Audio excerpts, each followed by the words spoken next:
Hello, my name is Peter Boza, and I'm here to talk about the recent advances that image analysis have had in how they actually can help in the wear debris market.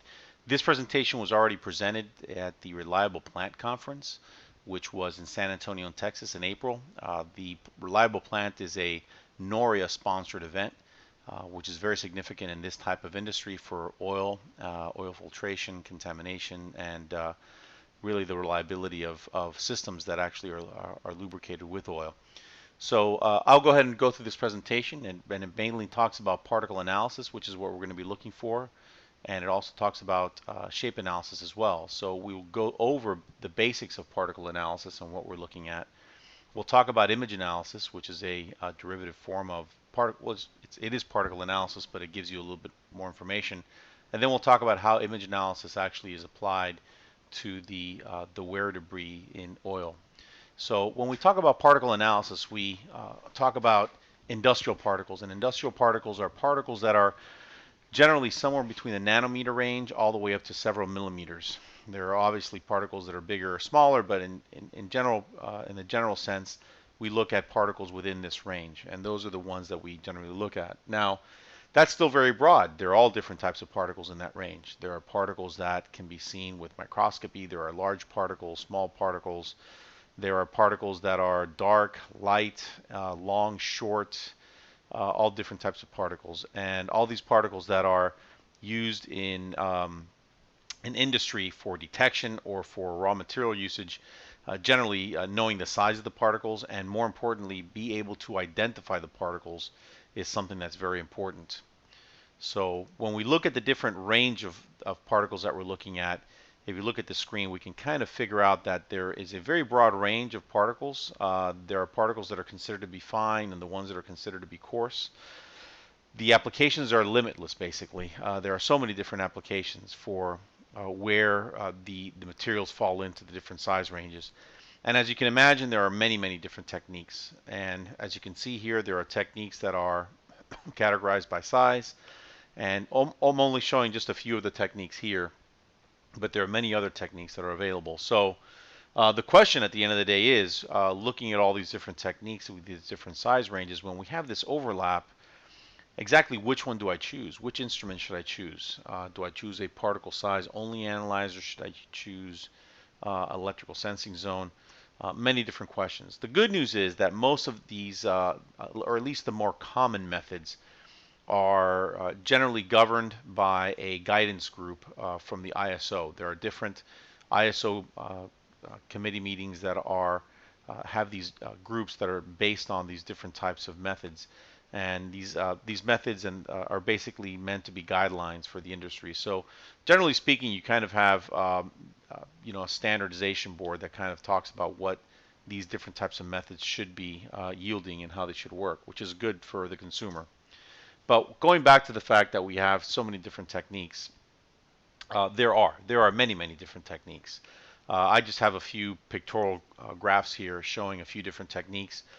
Some are laser diffraction, some are based on sedimentation, some are electrical sensing zone and imaging. So there are still very many techniques out there that are available for different size ranges, and there is a considerable amount of overlap. But the one thing I first do when I start talking about particle analysis is explain the difference between what I call an indirect measurement and a direct measurement. An indirect measurement is a measurement of a particle that is not necessarily measuring the size of the particle. It's measuring a phenomenon that actually gets then derived to what the size is. So for example, if we look at this pictorial graph here, we're looking at laser diffraction. And basically, if we have laser diffraction, we actually hit a particle with a laser, and what we're actually measuring is the angle of the scattered light off the particle.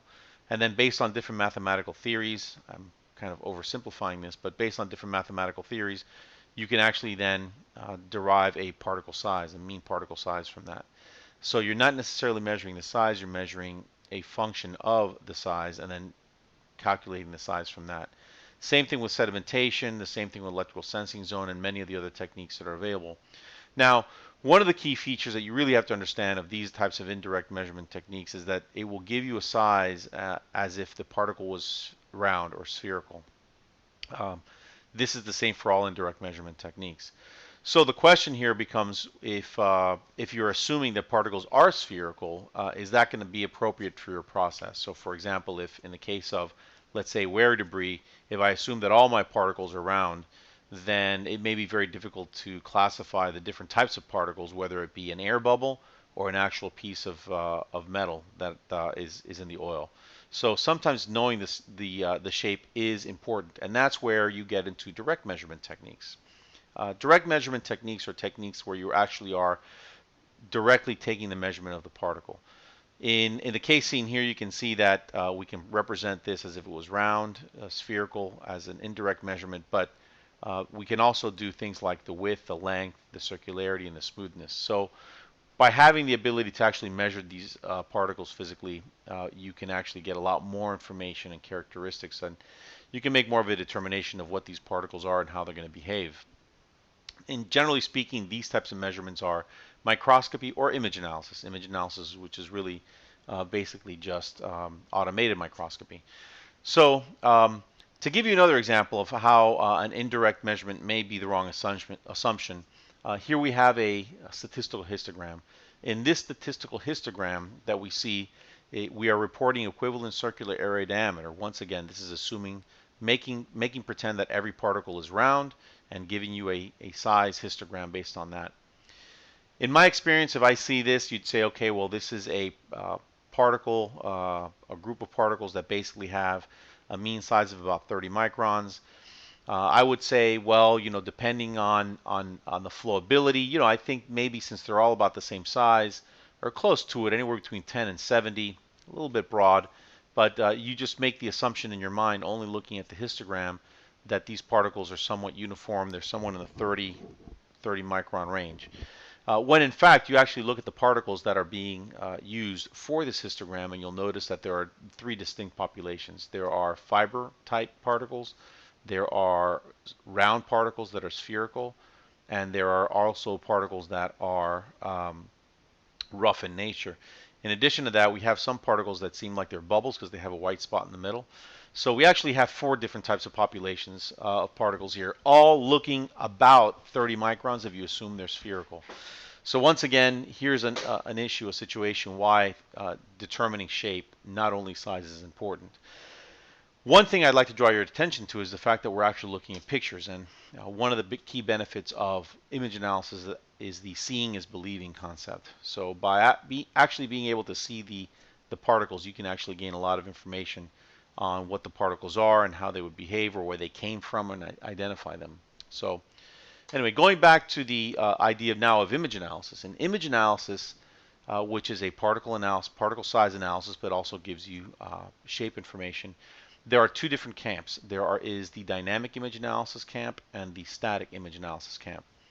The dynamic image analysis field is basically governed by the ISO 13322 standard. Then there's the ISO 13322-1 for static. So the main difference between the two is the static image analysis came about from people that are generally microscopists. The people who developed the dynamic image analysis came more with a research, but also quality control in mind, where you can actually analyze much more samples. The main difference between the two, I would say the greatest difference, is the fact that dynamic image analysis, you can measure tens of thousands of particles in minutes, where in static you could only measure a few hundred particles, let's say in about an hour or so. Just a bit difference there. You can get a little bit different magnification on one than the other because you have a static cell. So just two different camps to look at. The one that we're going to be looking at ourselves is more the dynamic image analysis in this case. The way dynamic image analysis works is basically you're just taking pictures of particles as they're in motion. So you're taking a flash, you're taking these pictures. As you take these pictures of multiple particles on a screen, they're processed in real time, and then they are actually all the calculations are made based on the actual image. Now let's talk a little bit about the image. So anybody who has a camera or a cell phone with a camera, which is probably just about everybody, realizes that what you're basically doing here is you're taking a pixelized image. So a pixelized image is taken of the particle, and then you actually turn it into a binary, which basically takes all the pixels that are obscured by the silhouette of the particle, turning it dark. And then based on this information, we actually make all the different calculations. Okay, so one key point, just like the cameras on your cell phones, resolution is important. The higher the resolution, the more ability you're going to be able to have to resolve differences or identify what these particles are. In this case, it's kind of a gross exaggeration, but you can see as these particles, as more and more definition is given to the number of pixels, you actually are able to get more shape information. And to be able to get more shape information allows you to then make the calculations based on the shape of the particle that where you need. So you can make different calculations based on circularity, based on width, length. You can base on smoothness, opacity, different types of information like that. So at the end of the day, we talk about all these different shape measures, but in general, we're looking at a bunch of different shape measures. We have about 30 different shape measures. We even have the ability of correlating different shape measures. Why would you need 30 shape measures? Generally, you don't. Generally, you would only probably be fine with a few shape measures, but the more shape measures that are available, the more you're able to further classify your particles. So let's say if you have particles that are some type of wear debris that's long and thin, you can use shape measures that are fiber shape measures or width shape measures or aspect ratio shape measures. But you can also use smoothness shape measures. If you have particles that are bubbles or particles that are air, water droplets or air, you can actually use the opacity, where you actually use shape measures to be able to determine how opaque these particles are. But at the end of the day, what you're doing is you're taking every particle, and as it's being photographed, you're actually taking all the different shape measures and adding it to the different histograms. So how do these different shape measures look? Well, here's an example of some shape measures, and you'll see how in some cases it doesn't make any sense to use these, in others it does. So in the case on the left, we have what we call the equivalent circle. So this is the shape measure that would be the closest in a dynamic image analyzer to compare to a indirect method. So here we have turning every particle and making a calculation as if it was a round circle or a sphere. We actually then take the information. You can see here we draw a sphere, a circle of the same equivalent size. And as you can tell, these are types of shape measures you would probably use for particles, but maybe not fibers, because they wouldn't tell you a whole lot. Circularity is another shape measure, which is irrespective of size. It will tell you how round the particle is. And there are also shape measures for smoothness. In this case, just an example, you can actually get, let's say you want to identify the difference between two different types of wear particles. Maybe smoothness and aspect ratio are some of the measures that you're going to want to use for that. So two other very useful shape measures. So we keep on looking at these images, right? And one of the things that is very important to understand is that shape analysis and dynamic image analysis can actually give you more than one just the two-dimensional view. You can actually get all three dimensions of the particle, which is very important.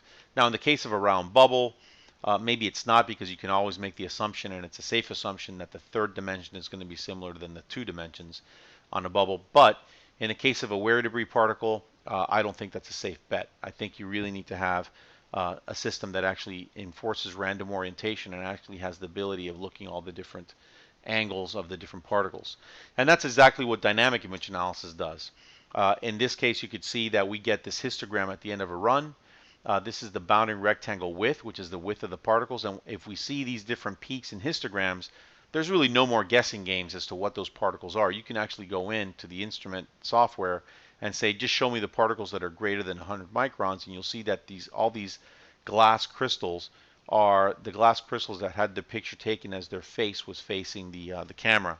Same way, if you want to look at what the other parts of the distribution are, you can look at the smaller parts of the histogram, and you'll see it's the same glass crystals, but basically these are actually as the particles are going in on their side. And as you can imagine, the particles between about 20 and let's say 100 microns of the particles, that the crystals are not completely in one orientation flat and not completely sideways either. So once again, the ability to see these thumbnails, every single thumbnail that's actually analyzed for the entire size range, is ideal for image analysis. This also gives us the ability to look at subclasses of population, and I'm getting a little bit more into qualifying and quantifying what these different particles are. So if you have a sample that has multiple components in it, so let's say once again this is a wear debris example, we can say, okay, if there are particles that are different types of sliding wear or different types of particles that are long and thin, you can actually go in and let's say if it's long and thin, look at aspect ratio and say, okay, I only want to see the particles that have very high aspect ratios versus low aspect ratios. And once you get the determination as to what that number is, where that dividing line is, you can actually go in and see what percentage of population each subcomponent has. Once we get the data and once you look at all the data on the screen, many different ways of reporting. There are different histograms, statistics. There are many Excel downloads. We get these statistical large data windows. We can actually scroll in and just look at portions of the distribution and see what was in those portions of the distribution. If we wanted to see how many particles were greater than 100, we can do that. We can just zoom into this area greater than 100, and then we can actually go in and see those actual thumbnails. Same thing for any particles under 10 microns all the way to the low end of 3 microns. You can look at all the shape information. Excel information is available as well. There are many different ways to output to Excel. There are general reports that automatically are created.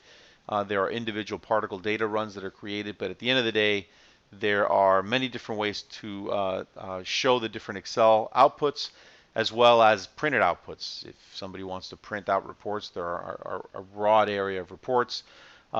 A very nice feature of the particle insight, or in this case the dynamic image analysis, is you do have the ability of doing overlay of data.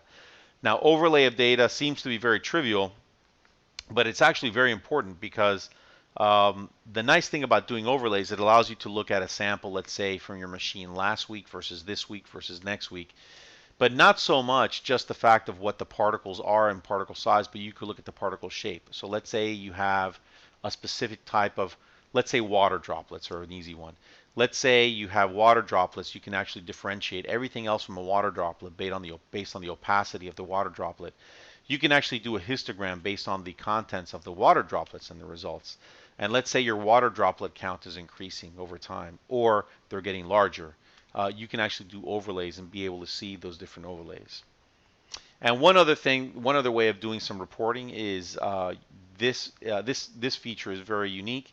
You can actually get the data automatically sent to an iPad where you can go in and look at just portions of your histogram. You can put your finger on any one of the histograms and drag it over, and you'll actually be able to see all the different, the amount, the mean size, and how many particles were in any specific range. So that does it for reporting. Let's now go into a different type of reporting, which is really based on the wear debris, which is the 4406, the ISO 4406. So everyone is very familiar with the ISO 4406 and the different reporting values and numbers and the classifications. But we go a bit further. Not only do we show the different classifications, which will tell you the number of particles and all the different size ranges for the oil cleanliness code, but we go a step further. We can actually not only give you the codes and for the 4406, but we can actually also show you all the different thumbnails. So you have thumbnails that can go all the way down to about 3 microns. You could look at all these different particles and see what they are. And in addition to seeing what they are, you can actually do what's called a classification. Now, classification is something that's very unique as well. And the particle classification, what it does is if you have specific particles in your sample, so in this case we actually have some classifications based on cutting wear, sliding wear, fatigue wear, non-metallic, and for some water droplets. We can actually go in and with the parameters, and it comes automatically with the instrument already the parameters set, but you can actually adjust these parameters based on your specific application. You can actually go in and actually have the instrument identify all these subpopulations. So not only will it give you the ISO 4406 results, but it'll actually tell you how many were found of, let's say, fatigue wear, how many non-metallic particles were found, how many water droplets were found. And it could also, and for all the unknowns, if you go in and look at the thumbnails for the unknowns, you can actually identify if they're one of the above measures, and you can modify your parameters to include them. So very highly flexible. This is where the classification values are, that you can actually go in and classify and modify all the different classifications for the different values. You don't have to necessarily have one specific classification and one size fits all. No, pardon the pun. You can actually go in and do all the different shape measures to classify your particle. In addition to that, so you have this sample result that might have 4 different components of particles. We can go in and then just look at the distributions just of one. So let's say we had a sample that had, I don't know, 20% of the sample was water droplets. We can go in and when we hit statistics for the water droplets, we can look at just the size or just the shape or just the opacity, all the different 30 histograms just for the water droplets, which is very unique. So it's kind of like running an analysis with multiple particles in it, looking at your overall size, looking at your overall shape, but then you can go in and then for each sub particle, each subcategory, you can actually do a separate analysis for each single one and have all the data for it. Not only the data, but you also have the ability of looking at the thumbnails, and you can actually go in and see the thumbnails that say, in this case, for all the water droplets. And you also have the ability of just pulling out what the different particle listing was, showing what frame it showed up in and what size each one of those water droplets were. So something very unique and very useful. So I have some examples now where these are just some brief examples that I'll show you.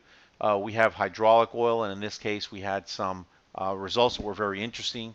We have some results that we showed to be of a certain size, about 30 microns. We went ahead and pulled this out, and we could see the actual ISO 4406 values. This is a reportable value. We also have it available in what's called the percentile statistics, where you can actually set up a pass-fail criteria for incoming quality control. In the hydraulic oil, we noticed that there were some air bubbles and there were some water droplets. So what we did is we actually decided to capture those air bubbles and water droplets, but then we can eliminate them immediately from the results. So in order to do that, you can do it up front where it ignores it completely. I prefer to capture everything and then selectively eliminate what I'm not interested in. So here basically we can see that we actually went through the analysis. We just eliminated the particles that had these characteristics and we got the other results. Here's another example of some unknown engine oil. I have no idea where this came from, but it's very interesting because we have clean engine oil and what obviously here is not very clean engine oil. So in this case, we actually ran this sample and we actually see what the mean size is, and we were able to find that there were some pretty interesting particles in there.